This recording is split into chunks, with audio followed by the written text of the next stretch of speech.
Pemirsa, 2 orang pengunjuk rasa dilaporkan tewas akibat tembakan peluru tajam aparat kepolisian Myanmar dalam aksi protes menolak kudeta militer di kota Mandalay.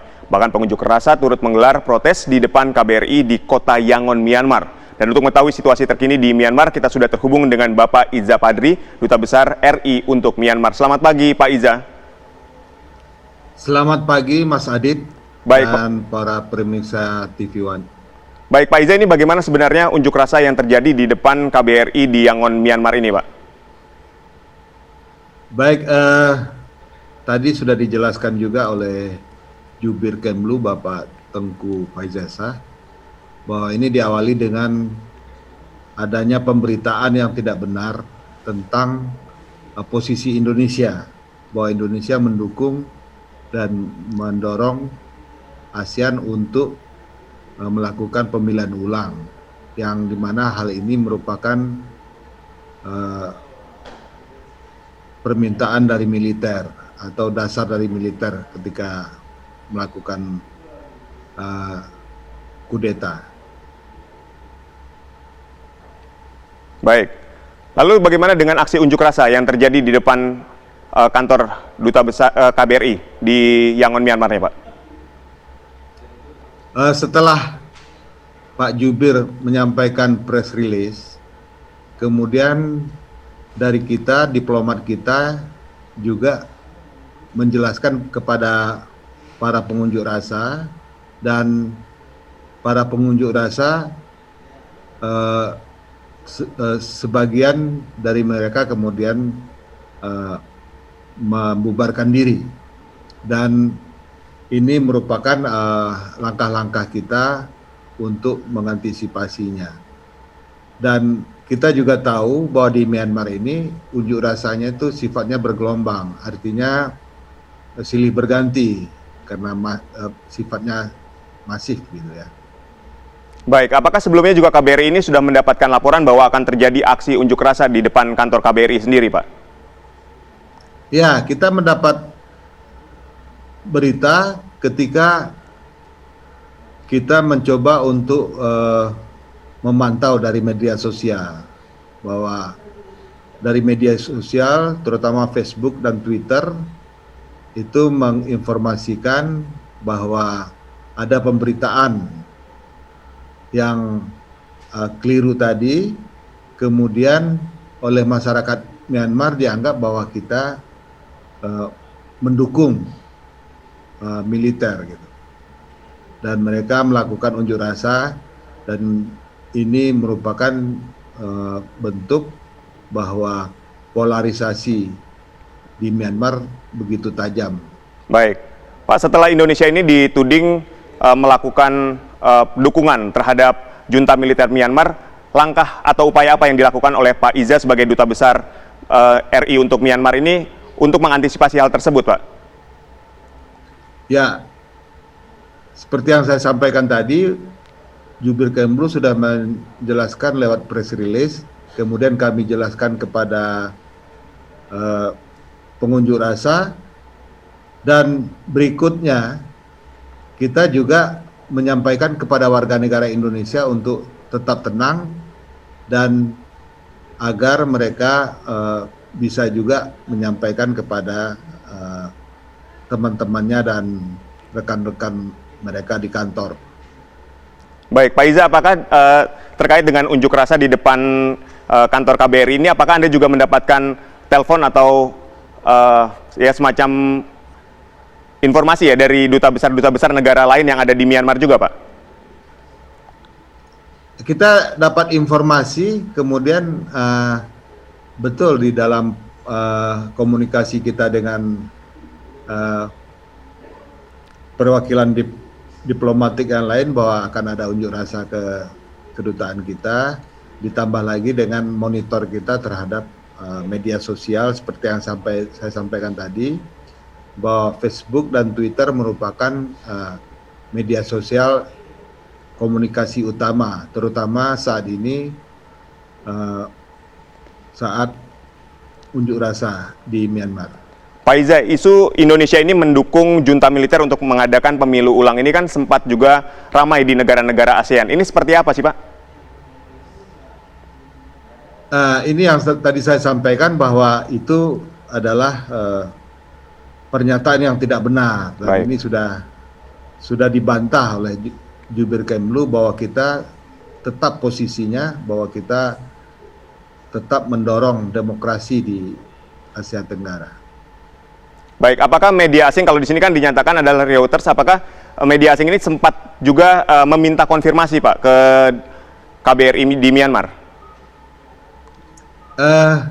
Dalam pemberitaan yang diinformasikan di media sosial, mereka konfirmasi bukan ke KBRI, dan Baik.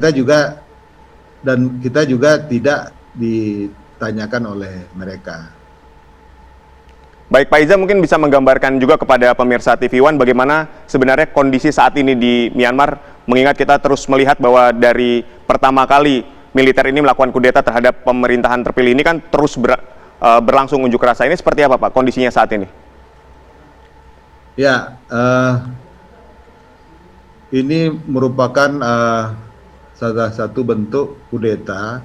Kemudian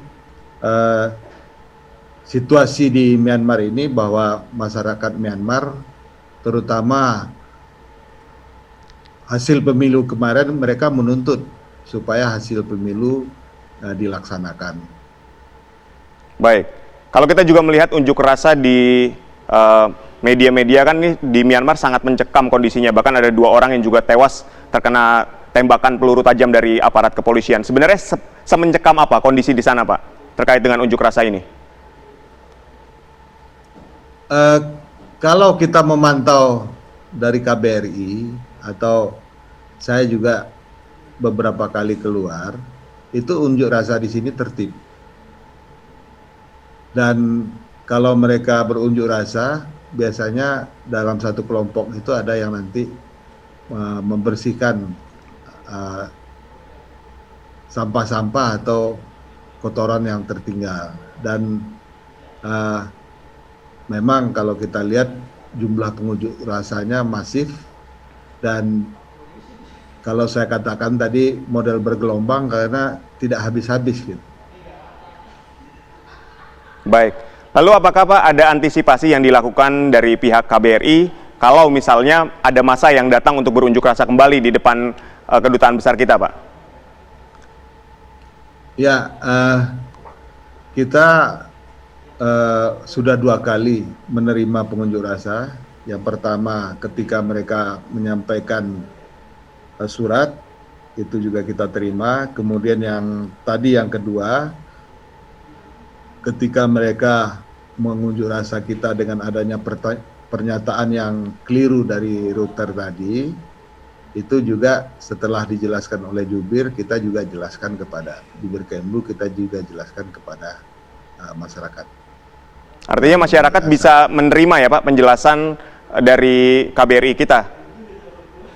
Ya, ketika kita jelaskan pengunjuk rasa, karena kita minta ada yang mewakili, terus diterima oleh diplomat kita, kemudian dijelaskan, mereka mengucapkan terima kasih. Cuman seperti yang saya sampaikan tadi, gelombang unjuk rasa di Myanmar ini masif dan bergelombang. Baik. Jadi setelah yang kita berikan penjelasan pergi, itu ada lagi unjuk rasa dari tempat lain yang mampir lagi ke tempat kita. Baik. Jadi itu makanya kalau kita lihat banyak yang mengunjuk rasa.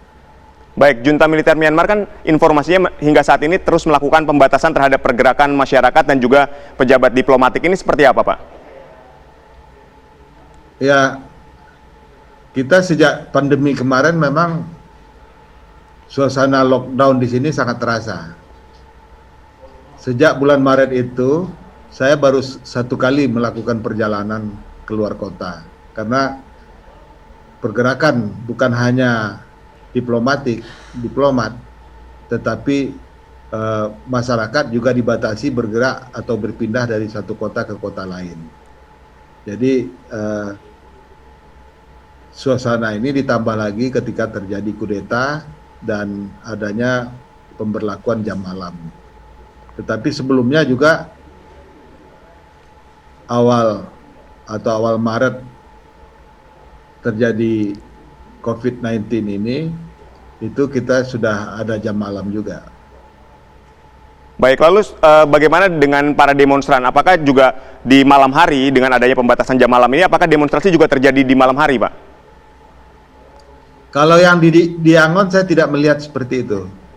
Tapi saya juga mendapat berita 2 hari sebelumnya ada unjuk rasa, tapi sebetulnya bukan unjuk rasa, tapi mogok kerja. Baik. Dari pegawai negeri. Dan ketika mereka mengunjuk rasa ada tindakan dari kepolisian atau juga dari tentara.